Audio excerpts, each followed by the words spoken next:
আসসালামু আলাইকুম শিক্ষার্থীরা, সবাইকে স্বাগতম করছি অর্জন কর্তৃক আয়োজিত এসএসসি 2026, 27 এবং 28 ব্যাচের জন্য আয়োজন করা বাংলা প্রথম পত্রের কমপ্লিট কোর্সে। এবং এই কোর্সে আমরা বাংলা প্রথম পত্রের প্রত্যেকটি গদ্য, প্রত্যেকটি পদ্য এবং নাটক ও উপন্যাসের প্রত্যেকটি গুরুত্বপূর্ণ লাইন ধরে ধরে পড়িয়ে তোমাদের যত দ্রুত সম্ভব বই শেষ করানোর চেষ্টা করে থাকছি। তো এই জন্য তুমি যদি আমার চ্যানেলে নতুন হয়ে থাকো, আমি আব্দুর রহমান মুস্তাকিম বর্তমানে পড়াশোনা করছি খুলনা বিশ্ববিদ্যালয়ে, এবং আমি আমার চ্যানেলে এরকমই আসলে পড়াশোনা রিলেটেড, যাতে তোমাদের পড়াশোনা করতে সুবিধা, এরকম ভিডিও আপলোড করে তোমাদের পড়াশোনা একটু সাহায্য করার চেষ্টা করি। সেই ধারাবাহিকতায় আসলে বৈশাখ আজকে বৈশাখ কবিতা পড়বে এবং বাংলা গদ্যের আসলে এটা শেষ কবিতা, এবং এরই মাধ্যমে আসলে বলতে পারি যে আমাদের গদ্য এবং পদ্য উভয় শেষ। এরপরে নাটক আর উপন্যাস শেষ হলে আমরা বাংলা প্রথম শেষ।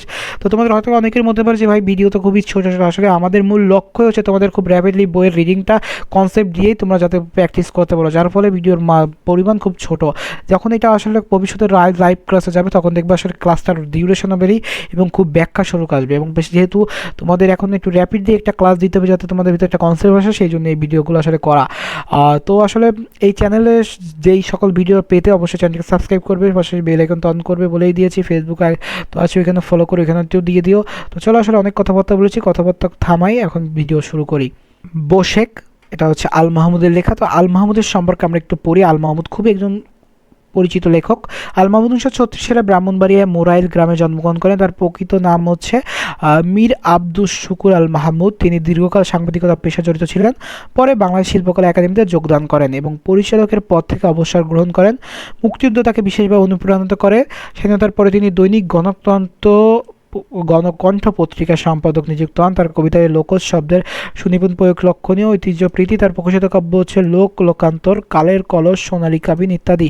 কথা সাহিত্য পান করি রক্ত, পানির কাছে, পাখির কাছে, ফুলের কাছে, তার শিশুতোষ কবিতার বই। কবি 2019 সালে 15 ফেব্রুয়ারি মৃত্যুবরণ করেন। এবার আমরা একটু শব্দার্থ টিকা দেখি। শব্দার্থ টিকা কেন পড়া হয়? কারণ এখানে অনেক অচেনা অজানা শব্দ আছে যেগুলো তোমাদের পড়তে বা বুঝতে সুবিধা হবে, এবং পাশাপাশি এটা থেকে জ্ঞানমূলক এবং বহু নির্বাচনী প্রশ্ন হয়ে থাকে। বুনোয়া জাহাজ গৃহপালিত নয়, বন থাকে। জেড হচ্ছে দ্রুত গতিতে উড়োজাহাজ। টেলিগ্রাফ হচ্ছে সংকেতের মাধ্যমে দ্রুত বক্তব্য এক প্রেরণের যন্ত্র। 1837 সালে আধুনিক এই যন্ত্র বিদ্যুতের সাহায্যে পরিচালিত হয়। এখন এই যন্ত্র আর ব্যবহার হয় না। স্থির হওয়া। রামায়ণ পৃথিবীতে 4টি জাত মহাকাব্যের একটি রচয়িতা বাল্মীকি। কালিদাসের মেঘদূত সংস্কৃত ভাষায়, শ্রেষ্ঠ কবিদের একজন হচ্ছে কালিদাস। সংস্কৃত ভাষায় তার অমর রচনা হচ্ছে মেঘদূত কাব্য। মেঘদূতকে বাংলায় মেঘদূত বলা হয়, বাংলায় মেঘদূত বলা হয়। মহাবীর হনুমান। মহাবীর হনুমান হচ্ছে রামায়ণে বীর হনুমান বীরত্বপূর্ণ বহু কর্মের কথা উল্লেখ আছে। রামায়ণে হনুমানকে মহাবীর হনুমান হিসেবে আসলে আখ্যায়িত করা আছে। রাজা সোলেমান ডেভিডের পুত্র এবং ইসরায়েলদের তৃতীয় রাজা হচ্ছে সোলেমান, এবং তিনি বীর ও দক্ষ যোদ্ধা ছিলেন। আর হচ্ছে আদরকারী বলতে বোঝানো হচ্ছে যার প্রয়োজন নেই। এখন আসলে আমরা কবিতায় যাব। তো কবিতা যাওয়ার মূল যে কথা সেটা হচ্ছে, তোমাদের অনেকেই মনে হতে পারে যে এই যে লেখা এটা কই পেলো। মূলত এটা তোমাদের পাঠ্য বই থেকেই নেওয়া হয়েছে, তোমাদের পাঠ্য বই থেকে। আর এই যে ব্যাখ্যাটা আছে, ব্যাখ্যাটা হচ্ছে আমি অনলাইনের বিভিন্ন বইয়ের সাহায্য এবং অনেক পেজ, পাশাপাশি বিভিন্ন মাধ্যম থেকে আসলে এইগুলো নিয়ে তোমাদের যাতে একটু পড়তে সুবিধা হয় সে চেষ্টা করেছি। তো আসলে চলো কবিতাটা শিখি। যে বাতাসে বুনো আসে ঝাঁক ভেঙে যায়, জেটের পাখা দুমড়ে শেষে আচার মারে। অর্থাৎ এখানে বাতাসের প্রবল শক্তির বর্ণনা দেওয়া হয়েছে, এতটাই শক্তিশালী যে প্রাকৃতিক পাখির ঝাঁক ভেঙে পড়ে, এবং আধুনিক প্রযুক্তির জেট বিমানও ভেঙে পড়ে। এটি প্রতিরোধ ক্ষমতার প্রতীক। নদীর পানি শূন্য তুলে দেয়, ছড়িয়ে নুয়ে দেয় টেলিগ্রাফের থামগুলোকেও। অর্থাৎ এই বাতাস নদীর জল পর্যন্ত আকাশে তুলে ছিটিয়ে দেয়, শক্ত টেলিগ্রাফের খুঁটিও বেঁকিয়ে দেয়।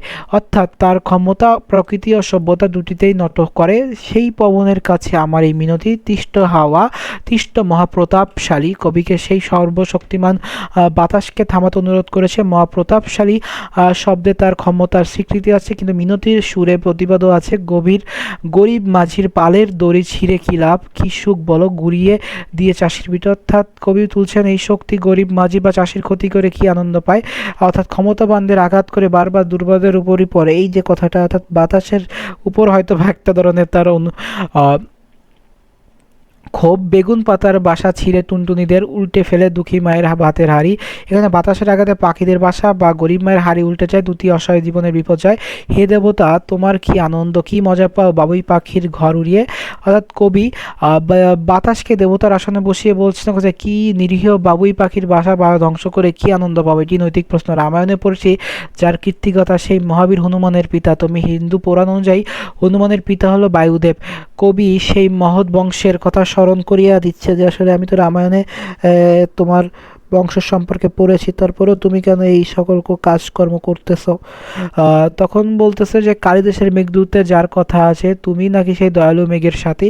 অর্থাৎ সংস্কৃত কবি কালিদাসের মেঘদূতে বাতাসের সৌম্য দয়ালু রূপের কথা উল্লেখ আছে। কবি প্রশ্ন করেছেন এই নিষ্ঠুর বাতাস কি সেই দয়ালু রূপেরই আসলে কোনো সাথী কিনা বা রূপ কিনা, তবে এমন নিঠুর কেন হলে বাতাস উড়িয়ে দিলে গরিব চাষির ঘরের খুঁটিয়ে। কবি আক্ষেপ করছেন তুমি এত মহৎ হও তবে গরিবের ঘরের কেন ভাঙো, কিন্তু যারা লোক ঠকিয়ে প্রাসাদ গড়ে তাদের ইট খসাতে পারলো না। অর্থাৎ যারা মানুষ ঠকিয়ে আসলে অসামাজিক, এটা হচ্ছে তীব্র সামাজিক ব্যঙ্গ, যে মানুষ ঠকিয়ে যারা আসলে সকল কিছু সৃষ্টি করতেছে তাদের তো তুমি কোনো ক্ষয়ক্ষতি করতেছো না বা কিছু করতেছো না। আলসাত ধনীদের প্রাসাদ অক্ষত থাকে, গরিবের কুলে ভেঙে যেটা অন্যায়ের বিরুদ্ধে প্রতিবাদ। হায়রে কত সুবিচারের গল্প শুনি তুমি নাকি বাহন রাজা সোলেমানের। ইসলামিক কাল কিন্তু হজরত সোলেমান বাহন ছিল বাতাস।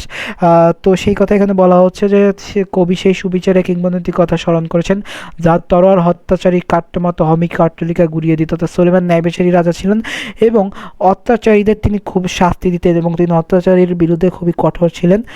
পাশাপাশি কবি ইঙ্গিত করলেন বাতাসেও তো ন্যায়ের ঐতিহ্য আছে। কবিদের এক মহান রাজা রবীন্দ্রনাথ তোমার কাছে দাঁড়িয়েছেন গৌরব জ্বর। অর্থাৎ রবীন্দ্রনাথকে কবিদের রাজা বলা হয়েছে। তিনি কবিতায় প্রকৃতির শক্তির প্রার্থনা করেছিলেন যা পুরনো শুষ্ক মরা অদরকারি কাল বৈশাখের একটু ফুয়ে উড়িয়ে দিত। তথা রবীন্দ্রনাথ চেয়েছিলেন বাতাস যেন সমাজের জীর্ণ অচল অপ্রয়োজনীয় জিনিসকে ধ্বংস করে দেয়। ধ্বংস যদি করবে শোনো তুফান, ধ্বংস করো বিভেদকারী পরগাছাদের। অর্থাৎ কবি স্পষ্ট বা দৃষ্টিতে যদি ধ্বংস করতে চাও সমাজে যারা বিভেদ বা শোষণ সৃষ্টি করে তাদের ধ্বংস করো, কারণ এরাই আসলে সমাজের আসল কীট। পরিশ্রমে গড়েছে যারা মস্ত দালান বাড়তি তাদের বাহাদুরি গুড়িয়ে দেওয়া। অর্থাৎ যারা শ্রম শোষণ করে বড় বড় দালান করে অহংকার করেছে তাদের মিথ্যা বাহাদুরি ভেঙে দেওয়ার আহ্বান জানানো হয়েছে। তো কবি আল মাহমুদের কবিতা আসলে এই ছিল এবং আমরা এখন একটু পাঠ পরিচিতি পড়বো, কারণ আমরা জানি পাঠ পরিচিতি পড়লে যে কোনো জিনিসের পূর্ণাঙ্গ ধারণা পাওয়া যায়। তো কবি আল মাহমুদের কবিতা সংগ্রহের পাখির কাছে বুলবুলের কাছে কাব্য থেকে আসলে বসে কবিতা সংকলন করা হয়।